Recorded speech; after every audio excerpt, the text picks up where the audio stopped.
Ang on-the-spot na tugon at aksyon sa inyong mga sumbong at hinaing.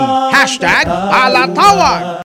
Ayan, sa mga nakaantabay nating live viewers na hindi umaalis, hindi pa silip-silip, handa na po ba kayo? Handa na!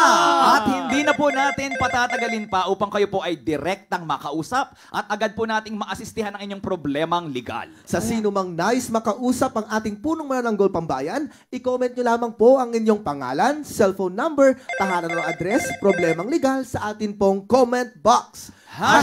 #palatawag na! Makakausap po natin, Chief, ang ating #palatawag number 1 via phone call na si Miss Jeneline from Occidental Mindoro ending in 0725 na may problema sa sahod ni Mister bilang security guard ng isang school sa Mindoro. Teka muna, matindi yan ha. Security guard sa isang school. Opo. May problema. Teka, ano bang, nakikinig siya, no? Tignan nyo nga, ano ba yung pagkaintindi natin sa problema niya?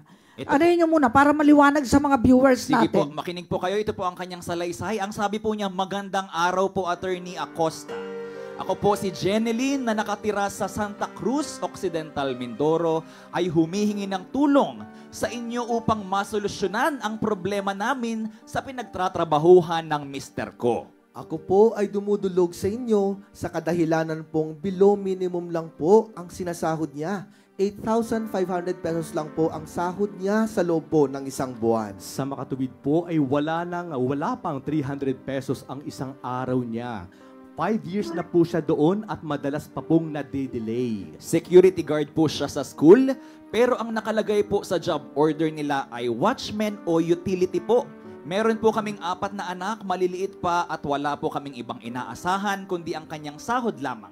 Sana po matulungan nyo kami na maayos po ito. Maraming salamat po. Papasukin nga natin sa Zoom si Attorney Apple Joy Tolentino. Ayan Yung po Pau. si Attorney Ay, Apple. kaganda naman ni Attorney Apple Joy. Good afternoon, Chief. Hello, kumusta ka na iya? Parang Miss na kita. kaklase ko yata yan, Si Chief. Attorney Apple. Saan? Sa PUP, sa New Era? Sa New Era. Ah, talaga? Yes, Okay, Apple. Teka, si ma'am. Nasa si ma'am? Nasa linya si ma'am? O nasa Zoom din? Via phone call po. Phone call. Ma'am, pasok! Kumusta po kayo? Hello po. Hello po. Ma'am, ilan po anak nyo? Bali, 4 po yung anak ko po sa kanya po. May Ano? anak po ko sa una. Ilan taon yung panganay mo? Yung panganay po namin ay 8 years old na po. Ay, yung bunso. Ano po, 1 year and 2 Ma'am, months. tama na yung 4 ha. Ma'am, tama na yung 4. Consult kayo sa center ha. Kasi mahirap ang buhay. Ikaw ba'y may trabaho? Paminsan-minsan po nag-sideline po sa parlor po. Okay lang yan. Tama yan. Sideline ka, matulong. Pero itong asawa mo ay kailangan ng abogado. Hindi tayo magkakaso. Tutulungan lang ng PAW na makiusap. Okay? Makiusap tayo sa pinagtatrabahuhan na dagdagan naman at i-minimum. At kung nagmo-monitor yung school na yan sa Mamburao, ginagamit yung security guard, dapat rate naman ng security guard, hindi dyan utility. O yung watchman po, ang kahulugan ng watchman ay tagabantay. Security guard din yun. Kaya dapat po ay dagdagan naman. Kasi kung ang 4 ang anak, siyempre kahit yung anak mo sa una, anak na rin niya yan. Ganyan ang mapagmahal na asawa. Bali, 5 na yung anak niya. Oo. Hindi, 4 pa rin. 3, 3 lang doon. Tatlo lang. Kaya kung nagmo-monitor, itong school din natin babanggitin. Pero alam ko, may mga teacher na nagmo-monitor dito sa ating show eh. Kaya makikipagpayapaan tayo, mediation. Sulatan mo, Attorney Apple Joy, yung school na itama yung sweldo. At kung kailangan bayaran ng differential, bayaran. Public school po ba yan o private? Public po. Public. Ay, ipanawagan natin kay Secretary Angara. Oo. Dahil kailangan pati mga janitor at mga tawag doon, job order ay nasa minimum wage. Tamang pasahod. Reviewin, tamang pasahod. Kasi daw po sila Mariata, parang job order po yung pinipirmahan nilang kontrata. Kahit to Nakalagay. job order, ma'am, kailangan nasa minimum wage. Kaya dito sa PAW, yung mga job order namin, talagang kinukompute namin ang minimum wage para yun ang kanilang basic pay. Hindi job order ang tawag namin, contract of service. Opo. Ay, kailangan po itama. Ay, salamat sa inyo para makinabang din yung ibang janitor ng ating mga public school. May pondo naman po ang gobyerno para dyan eh. Maayos po yan eh, Secretary Angara.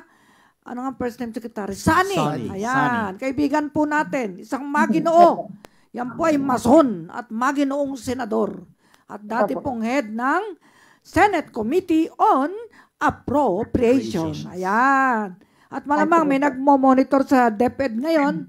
At pero susulatan po ni Attorney Apple regluhin mo to ha.